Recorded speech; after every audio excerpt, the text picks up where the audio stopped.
Perubahan demi perubahan telah terwujud, pelan tapi pasti.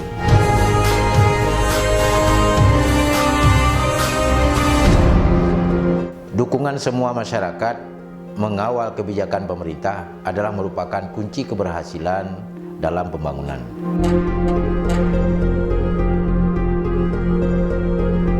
Semua itu butuh pengabdian dan keikhlasan dan kerja keras.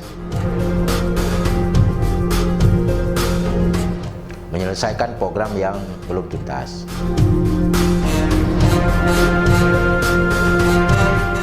Mari bersama lanjutkan perubahan dan pembangunan Kota Langsa.